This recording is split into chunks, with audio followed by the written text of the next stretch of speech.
Chapter 5 science 1 का next question है, explain the following temperature versus time graph. तो temperature और टाइम ग्राफ को हमें एक्सप्लेन करना है। तो ये वाली लाइन होती है टेम्परेचर वाली, ये दिखा रही टेम्परेचर सारा, और ये है टाइम। लेकिन इसके पहले कि हम ग्राफ में आए और ये सब रीड करें ये बहुत ही इजी टॉपिक है, इसे एक बार ध्यान से समझने की कोशिश करते हैं। उसके बाद तुम इजीली खुद भी कर लोगे इसको, पहले खाली समझो। देखो, मान लो ये है अपना वाटर, और यहाँ पे हमें देखने को मिलेगा आइस,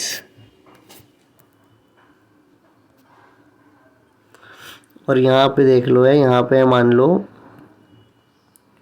वाटर वेपर, ये है वाटर, शॉर्ट में देते हैं वाटर वेपर। ठीक है, देखो तो अब पानी के हमारे पास 3 फॉर्म है।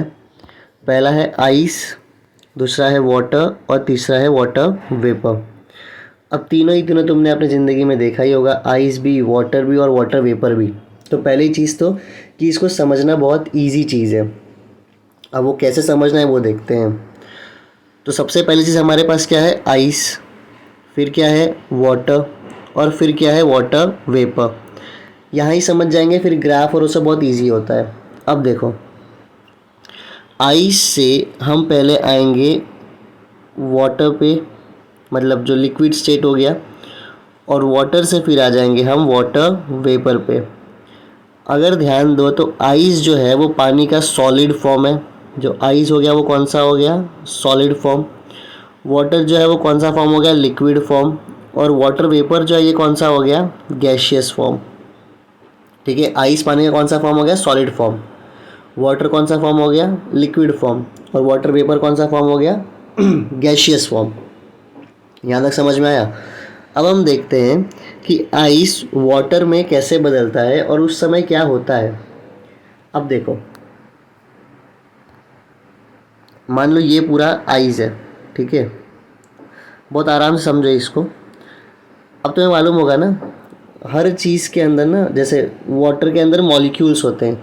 जैसे कि यहाँ पे एक बार देख लो, सॉलिड के अंदर जो मॉलिक्यूल्स होते हैं वो बहुत क्लोज होते हैं। देख रहे हो कितने क्लोज है सारे। तो जो आइस है इसके अंदर जो मॉलिक्यूल्स होंगे वो कितने क्लोज होंगे देख सकते हो। ठीक है, ये बड़े क्लोज होते हैं। लेकिन जब यही लिक्विड बनता है तब ये मॉलिक्यूल्स थोड़े और दूर हो जाते हैं। लिक्विड में क्या होगा, मॉलिक्यूल्स अंदर के थोड़े से दूर हो जाएंगे, और जब वो गैस बनेगा तो मॉलिक्यूल्स और बहुत ज़्यादा दूर हो जाएंगे। तो ये समझ में आया कि सॉलिड में मॉलिक्यूल्स क्या होते हैं, बहुत ज़्यादा पास और बहुत ज़्यादा होते हैं। लिक्विड में मॉलिक्यूल्स क्या होते हैं, बहुत काफ़ी दूर होते हैं, और गैस में मॉलिक्यूल्स सबसे ज़्यादा दूर हो जाते हैं। ठीक है, तो अभी देखो, आइस है सॉलिड फॉर्म का, तो इसमें जो मॉलिक्यूल्स होंगे वो कैसे होंगे, वो बहुत ज़्यादा पास होंगे। तो मान लो ये सारे उसके मॉलिक्यूल्स हैं। ठीक है, आराम से समझो इस टॉपिक को, कोई घाई मत करो, इजी टॉपिक है। बस एक बार समझ जाओगे ना तो ये अगर क्वेश्चन आ गया तो मज़ा आएगा अटैम्प्ट करने में। तो ये है अपने पास आइस, ठीक है, और आइस को याद रखना कौन सा फॉर्म होता है, ये सॉलिड फॉर्म। और हमें इस आइस को अब कन्वर्ट करना है किस फॉर्म में, या सॉलिड को कन्वर्ट करना है किस फॉर्म में, लिक्विड फॉर्म में। तो अब क्या होगा, हम क्या करेंगे, इस आइस में हम हीट को ऐड करेंगे। मान लो हम उसमें हीट ऐड कर रहे हैं अब हम हीट को कैसे ऐड करेंगे, हमने उसको गैस पर रख दिया है, कुछ भी किया, पर हम उसको हीट दे रहे हैं, गर्म कर रहे हैं उसको। तो जब हम इस आइस को हीट देंगे तब क्या होगा, जब हम इस आइस को हीट देंगे ना तो ये आइस जो है ये गर्म होना शुरू करेगा। मतलब ये क्या करेगा कि बाहर की जो गर्मी है उसको अंदर एब्जॉर्ब करेगा। तो अब ये आइस क्या कर रहा है, अपने अंदर गर्मी को एब्जॉर्ब कर रहा है। जैसे ये आइस अपने अंदर गर्मी को एब्जॉर्ब करेगा ना, तो ये जो इसके मॉलिक्यूल्स जो अभी हमने देखा जो बहुत पास है, ये मॉलिक्यूल्स क्या हो जाएंगे, ये मॉलिक्यूल्स दूर होना शुरू करेंगे। ये जो अंदर मॉलिक्यूल्स देख रहे हो, ये सारे मॉलिक्यूल्स, ये देखो ये सारे मॉलिक्यूल्स, ये सारे मॉलिक्यूल्स जो पास पास में है, जैसे ही हम इसमें हीट देंगे ये सब मॉलिक्यूल्स क्या होने लगेंगे, दूर होने लगेंगे। तो मान लो ये ऐसे था पहले ये वाला, लेकिन इसके बाद हमने जब इसमें हीट ऐड किया तो ये जो इसके अंदर मॉलिक्यूल्स थे, ये मॉलिक्यूल्स दूर दूर होने लगे। ठीक है, ये सब मॉलिक्यूल्स क्या हो गए, दूर हो गए। और हमने पहले ही पढ़ा था कि जब कभी मॉलिक्यूल्स पास पास रहेंगे तो वो कौन से स्टेट में रहता है, सॉलिड। देख रहे हो कितने पास है। लेकिन अगर मॉलिक्यूल्स दूर दूर हो गए तो वो कौन से स्टेट में आ जाएगा, लिक्विड। लेकिन जो हमारा आइज़ है वो सॉलिड से लिक्विड क्यों बना, क्योंकि हमने क्या किया, उसमें हीट को ऐड किया, हमने उसमें गर्मी को ऐड किया। तो पहले हमारा जो आइस था वो ऐसे था, बहुत ही क्लोज सब कुछ था। पर अब वो कैसा हो चुका है, लिक्विड में सारे मॉलिक्यूल्स थोड़े बहुत दूर हो चुके हैं, काफ़ी दूर हो चुके हैं। ठीक है, ये देखो दूर हो गए सारे। तो अब ये क्या बन चुका है, लिक्विड। ये क्या बन चुका है, लिक्विड। लेकिन इसमें एक चीज़ याद रखना, जब हम हीट को ऐड कर रहे हैं और सॉलिड जो है, मतलब जो आइस जो है वो लिक्विड मतलब वाटर में जब बनता है, तब इसमें जो हम हीट ऐड करते हैं ना, उससे टेम्परेचर नहीं बढ़ता है, टेम्परेचर बढ़ता नहीं है। तो अब यहाँ पर ये बात समझो कि जब कभी आइस जो है वो लिक्विड में आ रहा है, मतलब सॉलिड जो है वो लिक्विड में आ रहा है, या फिर ये वाटर बोल लो, वाटर में आ रहा है, तब हम यहाँ पे क्या ऐड कर रहे हैं, हीट, इसीलिए वो आ रहा है। और हीट ऐड करने से क्या होता है कि ये जो बॉन्ड था आइस का, ये जो बॉन्ड था ना पूरा जो अभी मैंने ऊपर बनाया था, ये बॉन्ड क्या हो गया, कमज़ोर हो गया, और सब लोग क्या हो गए, दूर हो गए। लेकिन क्या जब ये प्रोसेस हो रहा था, क्या इसमें कोई टेम्परेचर में चेंज देखने को मिला था क्या, इसमें कोई टेम्परेचर चेंज हमें देखने को नहीं मिलता है। तो वो हीट कहाँ गई, वो हीट क्या की, वो हीट जो ये बॉन्ड था ना, जो ये पूरा बॉन्ड था, वो हीट इस बॉन्ड को तोड़ने का काम की। ठीक है, ये जो पूरा बॉन्ड था, इस बॉन्ड को क्या किया, उसने तोड़ दिया। तो जो चीज़ सॉलिड में था वो किस में आ गया, लिक्विड में। तो जितना अमाउंट ऑफ हीट लगा इस आइस को सॉलिड से लिक्विड में लेके आने के लिए, इसी को हम क्या कहते हैं, इसको हम कहते हैं लेटेंट हीट ऑफ फ्यूजन। क्या कहते हैं, लेटेंट हीट ऑफ फ्यूजन। अब अगर मैं इसको एकदम सिंप्लीफाई कर दूं तो आइस जो आइस है वो किस में आ चुका है, वाटर में। मतलब सॉलिड किस में आ गया, लिक्विड में। अब तुम बताओ सॉलिड लिक्विड में कैसे आया, हमने क्या ऐड किया, उसमें हीट ऐड किया। और जब हमने हीट ऐड किया, क्या उसमें टेम्परेचर का चेंज आया था, नहीं। टेम्परेचर में चेंज क्यों नहीं आया, क्योंकि जो हमने हीट ऐड किया वो जो मॉलिक्यूल्स के बॉन्ड थे, वो उस मॉलिक्यूल्स के बॉन्ड को तोड़ने का काम कर रहा था, ना कि टेम्परेचर बढ़ाने का काम कर रहा था। ये जो मॉलिक्यूल्स के बॉन्ड है, ये जो पूरे मॉलिक्यूल्स के बॉन्ड है, इस मॉलिक्यूल्स के बॉन्ड को तोड़ने का काम कर रहा था। ठीक है, इसीलिए उसमें टेम्परेचर चेंज हमें देखने को नहीं मिलता है। और इसे हम क्या कहते हैं, जितना हमने हीट ऐड किया इन मॉलिक्यूल्स को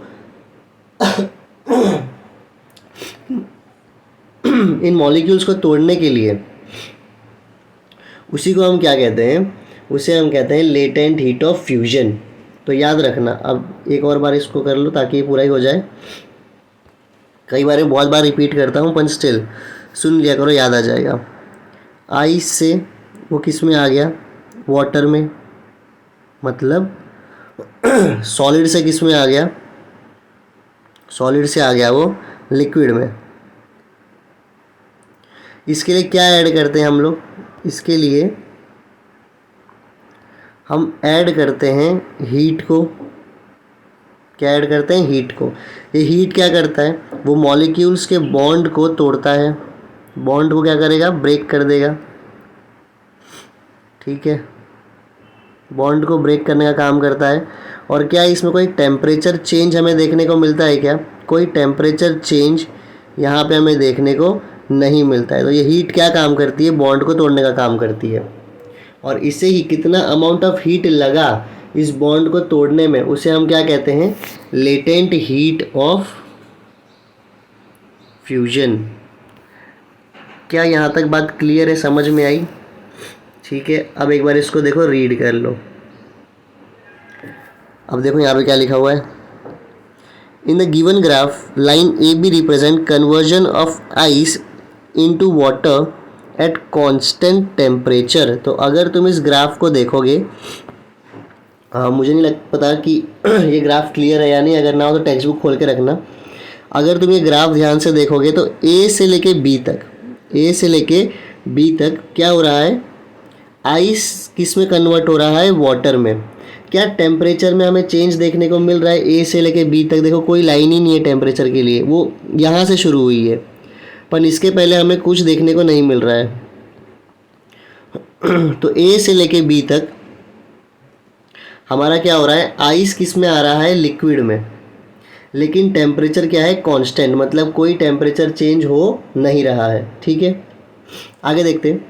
व्हेन आइस इज हीटेड, जब हम आइस को गर्म करते हैं, it melts at 0 degree Celsius, तो बर्फ़ पिघलता कब है, 0 डिग्री सेल्सियस पे, एंड कन्वर्ट्स इनटू वाटर, और किस में कन्वर्ट हो जाएगा, वाटर में, maintaining constant temperature of 0 degree Celsius. तो जब हम आइस को गर्म करते हैं, जब हम बर्फ़ को गर्म करते हैं, तो बर्फ़ जो है वो लिक्विड में, वाटर में कन्वर्ट हो जाएगा। किस में कन्वर्ट हो जाएगा, वाटर में, लेकिन टेम्परेचर तब भी क्या रहेगा, 0 डिग्री सेल्सियस ही रहेगा। टेम्परेचर में चेंज आता नहीं है। टेम्परेचर में चेंज क्यों नहीं आया, क्योंकि जब हम बर्फ़ को हीट दे रहे थे तब वो बर्फ़ क्या कर रहा था, अंदर के मॉलिक्यूल्स के बॉन्ड को तोड़ रहा था। देखो वही लिखा है, during this transition the ice absorbs the heat energy. तो बर्फ़ को जब हम हीट दे रहे हैं तो आइस क्या कर रही है, हीट को एब्जॉर्ब कर रही है। This heat energy is utilised for weakening the bond between the atoms और molecules in the ice to transform itself into liquid. तो इसमें क्या हो रहा है कि ये जो हीट हमने दिया, वो हीट क्या करता है, वो जो बॉन्ड है उसको वीक करता है। किसके बॉन्ड को, मॉलिक्यूल्स के बॉन्ड को वो क्या करता है, वीक करता है, और इस वजह से आइस जो है वो किस में आ जाता है, लिक्विड में आ जाता है। यहाँ तक बात समझ में आई, आइस किस में आ गया, लिक्विड में आ गया। यही हमने पहले ही बात की थी, सेम चीज़ लिखा है। दिस कांस्टेंट टेम्परेचर, टेम्परेचर हमेशा क्या रहेगा, कांस्टेंट, जब तक पूरा जो आइस है वो लिक्विड में ना आ जाए। Eight which ice converts into liquid into water is called melting point of ice. तो जिस कांस्टेंट टेम्परेचर पे आइस जो है, बर्फ़ जो है वो पूरा पानी में आ जाए, उससे हम कहते हैं मेल्टिंग पॉइंट ऑफ आइस। तो कौन सा कांस्टेंट टेम्परेचर है, वो कांस्टेंट टेम्परेचर है वो 0 डिग्री सेल्सियस, इसीलिए हम कहते हैं 0 degree Celsius is melting point of ice. और also the heat energy absorbed by ice, बर्फ़ ने कितना हीट एनर्जी को एब्जॉर्ब किया at constant temperature to convert it into liquid is called latent heat of fusion. तो कितना heat एक बर्फ़ ने एब्जॉर्ब किया, उसको आइस से वाटर में आने के लिए, उसे हम कहते हैं लेटेंट हीट ऑफ फ्यूजन। और किस टेम्परेचर पे किया, उसे हम कहेंगे मेल्टिंग पॉइंट ऑफ आइस। तो किस टेम्परेचर पे किया था, 0 डिग्री सेल्सियस पे। मेरे हिसाब से यहाँ तक तुम्हें समझ आ गया होगा। ठीक है, यहाँ तक कुछ नहीं है, बस आइस लिक्विड में आया, हम हीट ऐड किए, हीट बॉन्ड को वीक करता है, मॉलिक्यूल्स के बॉन्ड को वीक करता है, और टेम्परेचर में कुछ चेंज आता नहीं है। अब आगे देखते हैं। अब देखो अब क्या होगा, देखते हैं। हम देख रहे थे कि यहाँ पे था हमारे पास आइस, और अब आइस जो है हमारा वो किस में कन्वर्ट हो चुका है, अब आइस जो है हमारा वो आ चुका है वाटर फॉर्म में, मतलब लिक्विड फॉर्म में आ चुका है। ठीक है, ये किस में आ चुका है, वाटर फॉर्म में, मतलब लिक्विड फॉर्म में आ चुका है। कुछ ज़्यादा ही भारी हैंडराइटिंग है मेरी, नज़र ना लगे, काला टीका, इसीलिए तुम देखोगे ना मैं बैकग्राउंड पीछे ब्लैक रखता हूँ, ताकि मेरी इतनी सुंदर हैंडराइटिंग को नज़र ना लग जाए। वाह। अब देखो आइस जो है वो किस में आ चुका है बेटा, वाटर में। ठीक है, आइस आ गया है वाटर में। अब मेरा मन कर रहा है वापस बोलो, पर बोलूँगा नहीं तो समझ गए होगे अब तक। तो आइस आ गया है वाटर में। किस डिग्री सेल्सियस पे आया, ये किस डिग्री सेल्सियस पे कन्वर्ट हुआ, 0 डिग्री सेल्सियस। इसी को हम क्या कहते हैं, melting point of melting point है ना, इसी को हम क्या कहते हैं, मेल्टिंग पॉइंट ऑफ आइस। आज मेरा गला भी बहुत ख़राब है, तो इसे हम कहते हैं मेल्टिंग पॉइंट ऑफ आइस। अब आगे चलते हैं। अब 0 डिग्री सेल्सियस पे जो पूरा बर्फ़ था वो किस में आ चुका है, वो पूरा आ चुका है वाटर में। अब कहानी में क्या होगा वो देखते हैं। अब जो वाटर है, ये जो वाटर है, इसमें जब हम हीट को ऐड करेंगे, इसमें हम क्या ऐड कर रहे हैं, हीट। इसमें जब हम हीट को ऐड करेंगे तो क्या होगा, अब टेम्परेचर राइज करेगा। अब क्या होगा बेटा, टेम्परेचर राइज करेगा। अब टेम्परेचर राइज करेगा 0 डिग्री सेल्सियस से लेके 100 डिग्री सेल्सियस। ठीक है, ये सब तो हम सबको पता है कि भाई पानी को जब गर्म करेंगे तो 0 डिग्री सेल्सियस से कहाँ तक वो गर्म होगा, 100 डिग्री सेल्सियस। लेकिन 100 डिग्री सेल्सियस के बाद जो पानी है उसमें अब वापस से टेम्परेचर चेंज होगा नहीं। 100 डिग्री सेल्सियस के बाद वापस से टेम्परेचर अब बढ़ेगा नहीं। लेकिन हम हीट तो दे रहे हैं ना, हम मान लो गैस पे पानी को रखे हैं, 100 डिग्री हो गया पानी, और अभी भी हम गैस तो चला ही हैं, हम हीट तो दे रहे हैं, लेकिन तो भी उसके अंदर अब टेम्परेचर चेंज होगा नहीं। वो क्यों नहीं होता है, वो इसीलिए नहीं होता है क्योंकि अभी वो था वाटर स्टेट में, और वाटर स्टेट में जब तुम हीट दोगे तो वो 0 डिग्री से लेके 100 डिग्री सेल्सियस तक टेम्परेचर जो है वो बढ़ेगा। लेकिन 100 डिग्री सेल्सियस के बाद भले ही हम कितना भी हीट दे रहे हैं, टेम्परेचर नहीं बढ़ रहा है। वो इसीलिए क्योंकि जो वाटर है वो किस स्टेट में है, लिक्विड स्टेट में, और 100 डिग्री सेल्सियस के बाद वाटर लिक्विड स्टेट से किस स्टेट में चला जाता है, गैसियस स्टेट में। और जब कभी कोई चीज़ लिक्विड स्टेट से गैसियस स्टेट में जाएगा तो वो क्या करेगा, याद करो जब वो सॉलिड से लिक्विड में आया था तो हीट ने क्या काम किया था, जब वो सॉलिड से लिक्विड में आया था तो हीट ने मॉलिक्यूल्स को वीक करके उसको दूर कर दिया था। वैसे ही जब वो लिक्विड से गैस में जाएगा तो वापस से टेम्परेचर नहीं चेंज होगा, लेकिन क्या होगा, वापस से जो उसके बॉन्ड, मॉलिक्यूल्स के बॉन्ड है उसको वो और वीक करके दूर कर देगा। तो मान लो कि यहाँ पे इसका बॉन्ड कुछ ऐसा था मॉलिक्यूल्स का, लेकिन अब जो उसका बॉन्ड है वो ये वीक कर देगा हीट, और ये एकदम ही दूर हो जाएंगे। समझ में आया।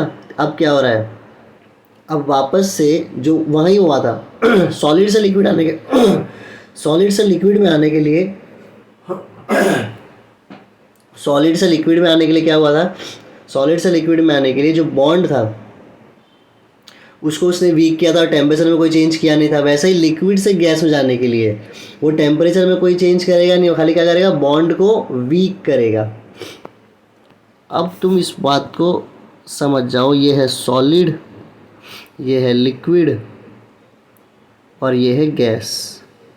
सॉलिड का मतलब याद रखना आइस, ये है वाटर, और ये है वाटर वेपर। अब देखना तुम्हें पूरा आंसर समझ जाएगा। ये देखो, सॉलिड से जब कोई बर्फ़ जब पानी में आता है, सॉलिड से लिक्विड में आता है, सॉलिड से गला तो बहुत ज़्यादा ख़राब हो गया भाई, पर ठीक है पूरा करते हैं। जब सॉलिड से वो लिक्विड में आएगा, जब सॉलिड से लिक्विड में आएगा तो हीट ऐड होगी कि नहीं होगी, बिल्कुल होगी। क्या टेम्परेचर में कोई चेंज होगा, तो नहीं होगा। टेम्परेचर में कोई चेंज होता नहीं है, वो खाली क्या करेगा, बॉन्ड को वीक करेगा। ये पॉइंट क्लियर है। अब लिक्विड स्टेट को याद करो, लिक्विड स्टेट में क्या होगा, क्या टेम्परेचर ऐड होगा, तो बिल्कुल ऐड होगा। 0 डिग्री से लेके 100 डिग्री सेल्सियस तक टेम्परेचर ऐड होगा। लेकिन अब वापस से जब वो लिक्विड से गैस में आएगा तो क्या हीट ऐड होगी, हीट ऐड तो बिल्कुल होगी। क्या टेम्परेचर में चेंज आएगा, तो बिल्कुल चेंज नहीं आएगा जब वो लिक्विड से गैस में जाएगा। क्यों नहीं आएगा, क्योंकि जो हम हीट को ऐड कर रहे हैं वो हीट क्या करेगी, अब बॉन्ड को वीक करेगी, वापस से बॉन्ड को तोड़ेगी, है ना। ये देखो यहाँ पे हमने देखा था ना, एक सेकेंड, बहुत ज़्यादा लिख दिया आज तो। देखो, तो ये था अपना लिक्विड और ये है अपना गैस। तो लिक्विड से जब वो गैस में आया तो क्या हुआ, जो उसके बॉन्ड्स थे वो और तोड़ दिया, तो टेम्परेचर में चेंज नहीं आएगा। उसके बॉन्ड को वो तोड़ेगा।